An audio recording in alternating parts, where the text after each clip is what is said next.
मुझे पता है आप सशरीर यहाँ पर भले न हो, लेकिन मन से आप हमारे साथी हैं और मन की गति के साथ सभी तीर्थ स्थलों के दर्शन भी कर रहे हैं। तो चलिए आज फिर से शुभारंभ करेंगे अपने इस विशेष कार्यक्रम का।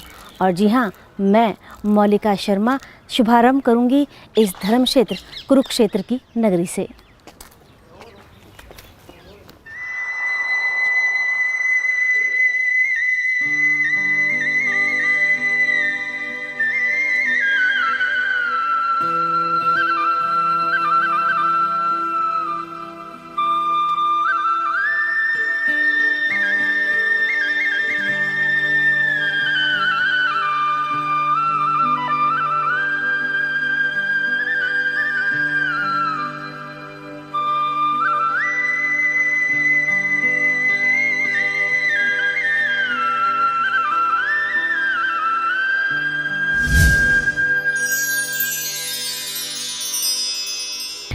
अभी जिस तीर्थ पर हम आपको लेकर आए हैं वह है गालव तीर्थ, जो कि पिहोवा से 11 किलोमीटर और कुरुक्षेत्र से 41 किलोमीटर की दूरी पर स्थित गुलडेहरा नामक ग्राम पर स्थित है। इस तीर्थ का संबंध महर्षि विश्वामित्र के पुत्र गालव से है, इसलिए इस स्थान का नाम गालव तीर्थ पड़ा, लेकिन ग्राम्य भाषा में इसे गालिब तीर्थ भी कहा जाता है।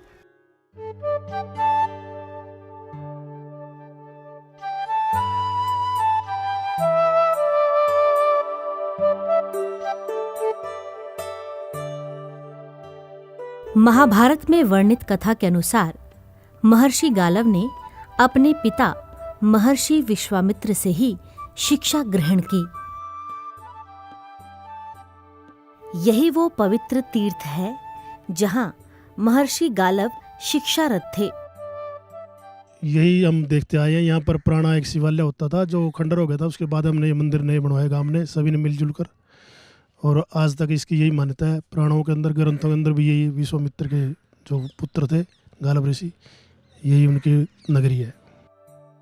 मंदिर परिसर में एक प्राचीन शिव मंदिर है जहां महर्षि गालव तप किया करते थे। मंदिर परिसर में ही एक विशाल सरोवर है जिसकी पवित्रता इतनी है कि केवल इसके जल के आचमन से ही पुण्य की प्राप्ति होती है। अब हम जिस तीर्थ के आपको दर्शन कराने वाले हैं वे पिहोवा से 6 किलोमीटर और कुरुक्षेत्र से 34 किलोमीटर की दूरी पर स्थित सितोड़ा नामक ग्राम में सरस्वती नदी के तट पर स्थित है। इस तीर्थ का संबंध दैत्यों के गुरु शुक्राचार्य जी से रहा है। दैत्यों के गुरु शुक्राचार्य जी भृगु ऋषि के पुत्र थे, जिनका एक नाम उष्णा भी था। इन्होंने ही मृत संजीवनी की विद्या द्वारा मृत दानवों को पुनर्जीवित किया था।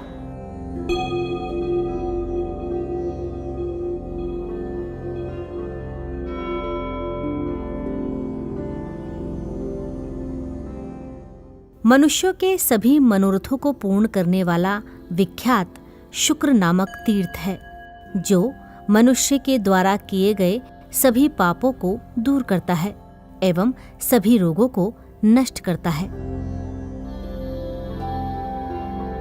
इसी तीर्थ की पूर्व दिशा में सरस्वती नदी बहती है, जिसके तट पर लाखोरी ईंटों से निर्मित एक प्राचीन घाट है। तीर्थ स्थित मंदिर का प्रवेश द्वार मुगल कालीन शैली में निर्मित एक विशाल मेहराब से अलंकृत है। यहाँ स्थित शिव मंदिर में एक मंडप और एक गर्भगृह है।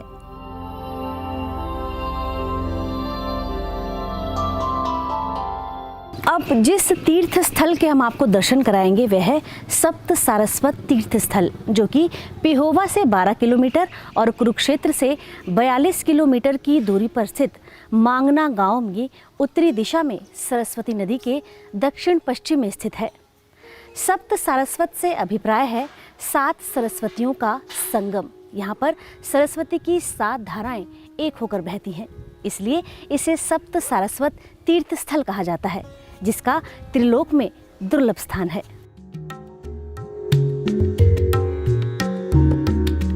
वामन पुराण के 37वें अध्याय के 18वें श्लोक में इस तीर्थ के महात्म्य एवं सरस्वती के 7 नामों का स्पष्ट उल्लेख है। 7 सरस्वतियां अर्थात तीनों लोकों में दुर्लभ सप्त सारस्वत नामक तीर्थ में सुप्रभा, कांचनाक्षी, विशाला, मानसहृदा, सरस्वती ओघनामा, विमलोदका एवं सुवेणु एक होकर प्रवाहित होती हैं।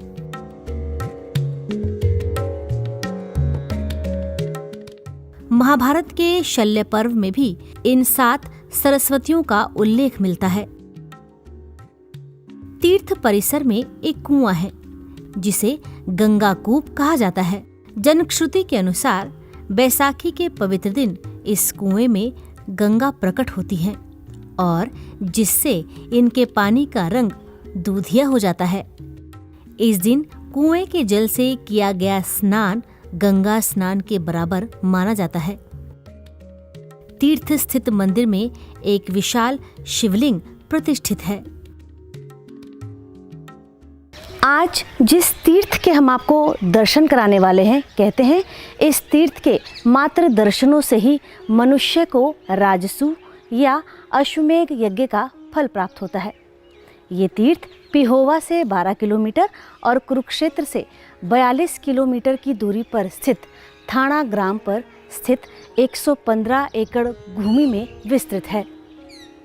ब्रह्म स्थान ब्रह्म तीर्थ कुरुक्षेत्र का महत्वपूर्ण स्थान है और इसका वर्णन कहा जाए, इस तीर्थ का वर्णन महाभारत के वन पर्व में भी किया गया है।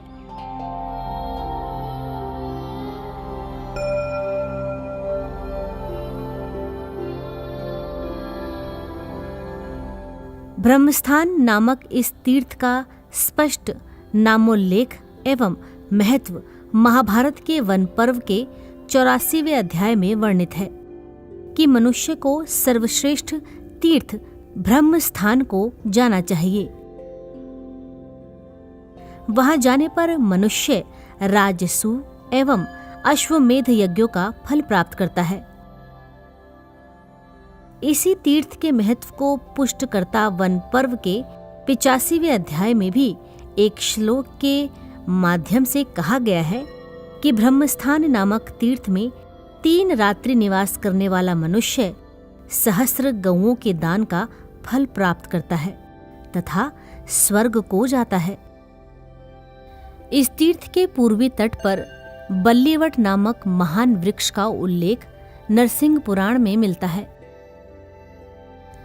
नरसिंह पुराण में वर्णन है कि बल्लीवट में भगवान की महायोग नामक मूर्ति का निवास है। इसी वृक्ष के नीचे महर्षि मार्कंडे ने महर्षि भृगु से महामृत्युंजय मंत्र की प्राप्ति की थी, जिसका वर्णन नरसिंह पुराण के 7वें अध्याय में है। इस तीर्थ से कुषाण एवं गुप्तकालीन ईंटें तथा मिट्टी के पात्र मिले हैं, जिससे इस तीर्थ की प्राचीनता स्वयं सिद्ध हो जाती है। ये तीर्थ है सोम तीर्थ। इसका वर्णन महाभारत, पद्म पुराण और वामन पुराण में मिलता है। वामन पुराण में कहा गया है कि इस स्थान का सीधा संबंध सोमदेव से है और इससे जुड़ी प्राचीन कथा भी है। कहते हैं एक बार दक्ष प्रजापति ने क्रोध में आकर सोमदेव जी को श्राप दे दिया था, जिसके कारण वो राजश्रवा रोग से पीड़ित हो गए थे। तब क्या था, देवताओं के आग्रह पर और दक्ष प्रजापति के आदेशानुसार उन्होंने इसी स्थान पर बैठ के घोर तपस्या की।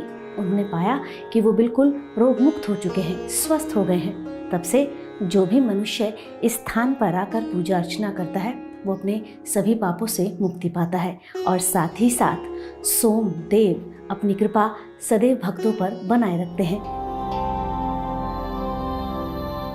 सोम तीर्थ पहवा से 9 किलोमीटर तथा कुरुक्षेत्र से लगभग 37 किलोमीटर की दूरी पर गुमथला गढ़ू नामक ग्राम में स्थित है। वामन पुराण में अन्यत्र ऐसा भी उल्लेख है कि यहाँ पर सोम ने अत्यंत उग्र तपस्या करके द्विज राज्य को प्राप्त किया था तथा इस तीर्थ के महत्व के विषय में लिखा है कि इस तीर्थ में स्नान करके देवों और पितरों की पूजा करने वाला मनुष्य कार्तिक मास के चंद्रमा के समान निर्मल होकर स्वर्ग को प्राप्त करता है।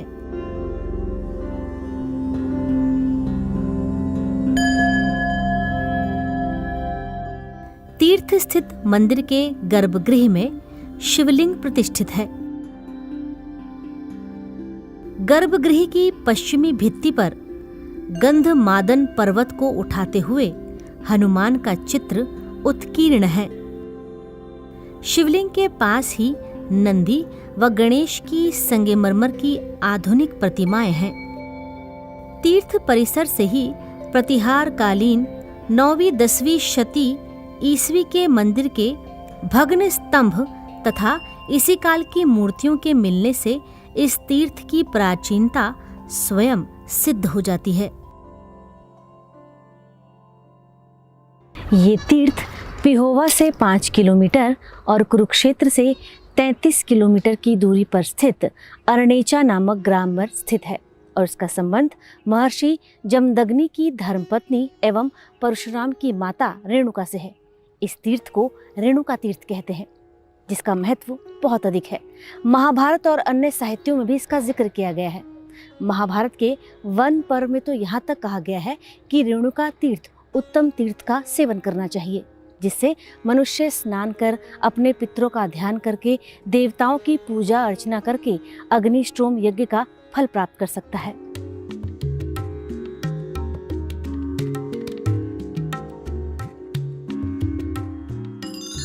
महाभारत के अनुसार वेदाध्ययन में संपूर्ण कुशलता प्राप्त करने पर महर्षि जमदग्नि ने महाराजा प्रसेनजित के पास जाकर उनकी पुत्री रेणुका से विवाह की इच्छा प्रकट की।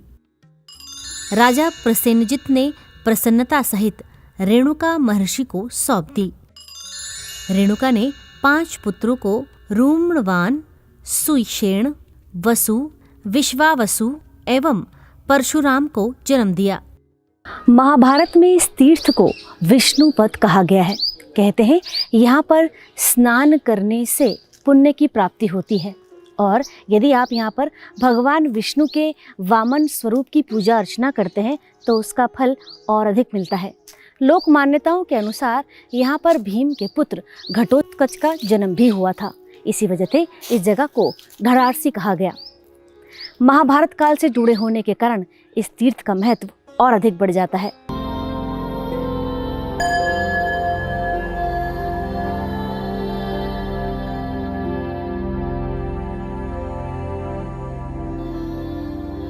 महाभारत में तीर्थ को विष्णुपद तीर्थ का नाम दिया गया है, जहाँ स्नान करने के बाद भगवान विष्णु के वामन अवतार की पूजा करनी चाहिए।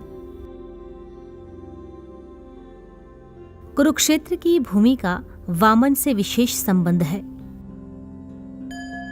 लोक कथाएं इस तीर्थ को महाभारत के पात्र भीम के पुत्र घटोत्कच के जन्म से जोड़ती हैं। सरोवर की दूसरी तरफ एक विशाल बरगद का पेड़ भी है, जिसके बारे में स्थानीय लोग कहते हैं कि ये वही पेड़ है जहां घटोत्कच अपने बाल्यकाल में झूला लगाया करता था। भगवान शिव को समर्पित एक आधुनिक मंदिर तीर्थ सरोवर के पश्चिमी तरफ बनाया गया है। मंदिर के सामने एक बड़ा सरोवर है। तीर्थ तालाब में अष्टकोणीय बुर्जियों वाला केवल एक स्नान घाट है। महाभारत युद्ध की रणभूमि एवं श्रीमद् भगवद गीता का विस्तार इसी पावन धरा से हुआ है। अपनी 48 कोसीय यात्रा में हम आपको यहाँ की रजरज से अवगत करा रहे हैं।